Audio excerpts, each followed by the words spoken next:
Hindi na natin mababago ang nakaraan. Subalit sa kasalukuyan, magagawa mong punan ang pagkukulang na minsang ipinagkait sa'yo ng malupit na kapalaran.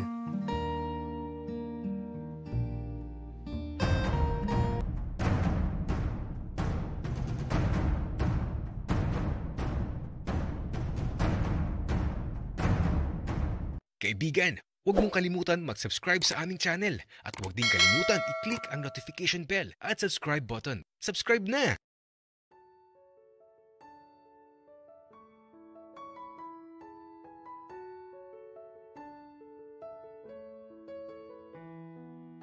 Napakaaga kong nagising ngayong araw. Ang ingay kasi nila Kuya Isagani at Kuya Damian. Nagkakarutan ba naman sa tabi ko? Ay naku. Pero okay lang. Hayaan na. Kaya lang, bakit kaya hindi sinasabi ni Kuya Damian na ikakasal na siya? Kapag talaga nasaktan si Kuya Isagani, ako mismo ang pipigil sa kasal. Huwag lang masaktan ng kuya ko. Pero teka, alo, yung mga libro, wala na yung kadena. Nagulat talaga ako na wala ng kadena yung mga libro. Grabe, napakatagal kong hinintay na tanggalin ni Kuya Isagani ang mga kadena na yun. Kaya ito, masayang masaya ako. Hindi ko kasi inasahan yun eh.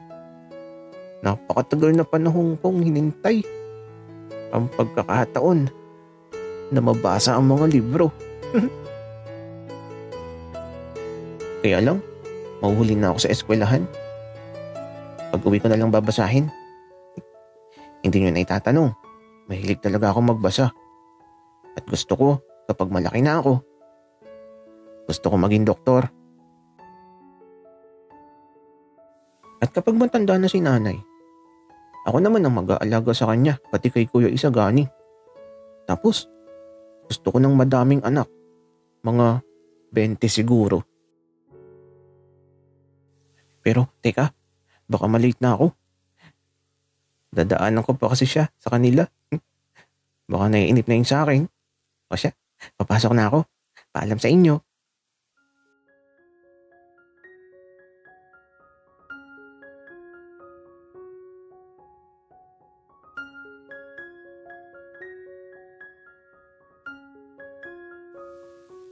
Sa napakahabang panahon na pananatili ko dito,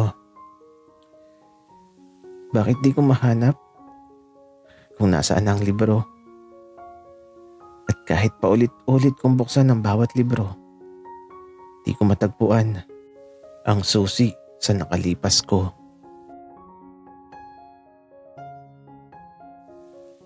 Nasaan si Damian? Maaga siyang umalis, Alfonso. Nagtungo na naman ba siya sa lugar na yon? Oo. Andun nga siya, Alfonso. Sa susunod na linggo, huwag mo na siyang palalabasin ng bahay. Sabihin mo sa kanya na magpaalam na siya sa batang yon. Sige. Sasabihin ko. Pero, Alfonso, bakit ba pinipilit mo ang hindi kagustuhan ni Damian? Marciano, sino ka ba para makialam sa buhay namin ng anak ko? Ako ang mas nakakaalam ng makakabuti para sa kanya. Sige. Kung yan ang kagustuhan mo, Alfonso, wala naman ako magagawa. Nais ko lang din na sabihin sa'yo na magpapaalam na ako. Marahil sa mga susunod na araw, lilisanin ko na ang tahanang ito. Wala na rin kasing dahilan para manatili pa ako dito, Alfonso. Hindi ko na rin naman mahanap ang sulat na nakaipit sa libro. Ipagpatawad mo na lang sana na nagbalik pa ako sa buhay mo.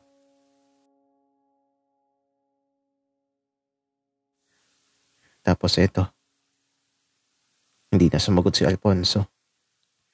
Sa halip, iniwan niya ako at pumasok siya sa silid niya. Naiwan akong tila ba walang malinaw na sagot sa lahat ng katanungang naiwan sa nakalipas namin.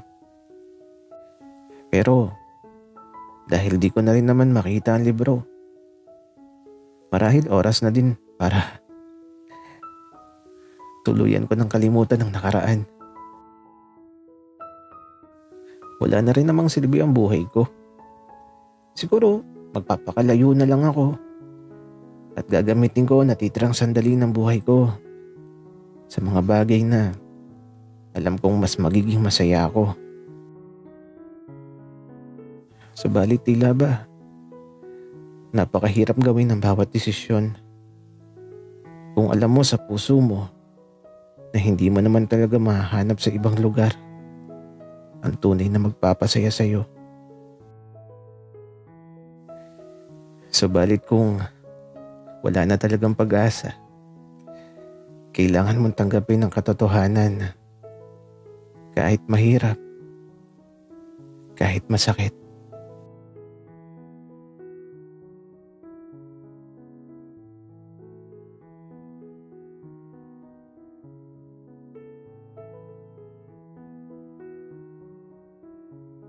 Uy, Isagani, bakit di ka nagtatrabaho? Damian, tingnan mo, wala nang tatabasin.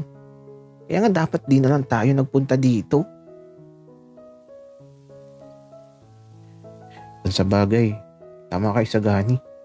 Yung mga kasama mo, nagiinuman lang. Damian, alam mo, may naalala ko. Doon kasi sa libingan ni tatay, may nakita ako na laruan. Alam ko Isagani, kasi ako ang naglagay nun. At andun ako, nung makita mo yun. Pinapanood kita. Nagtatago lang talaga ako nung oras na yun. Hello? Para sa akin ba talaga yun? Pero, anong ibig sabihin nun, Damian? Oo, para sa'yo yun, Isagani. Tayong dalawa yun. Alam mo ba, ako ang umukit nun. Pagka uwi ko dati, inukit ko na yun. Kaya lang, hindi agad ako nakabalik dito. Okay lang yun, Damian. Ang mahalaga, andito ka na. Nakabalik ka na. Ano? Tara na magtanghalian. Sige, Isagani. Nagugutom na din talaga ako. Kaya eto, inilabas na ni Isagani ang kakainin namin ngayong tanghalian. Pritong dalagang bukid at may toyo at kalamansi pa. At habang nagtatanghalian, masaya lang. Kaya naman eto, di ko talaga maipaliwanag ang nararamdaman ng puso ko. Sobrang saya ko. Kasi kasama ko si Isagani. At sa bawat paglipas ng mga oras, nasa ilalim lang kami ng puno. Kwentuhan lang talaga. Hanggang sa umabot na ang takip silim. Pauwi na kami at nakisakay na ulit kami sa paragos ni Tatang. Kaya eto, nang makababa kami sa tapat ng bahay nila Isagani, uuwi na sana ako. Kaya lang, ayaw bitiwan ni Isagani ang kamay ko.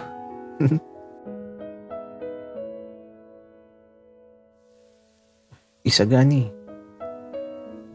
bakit? Damian,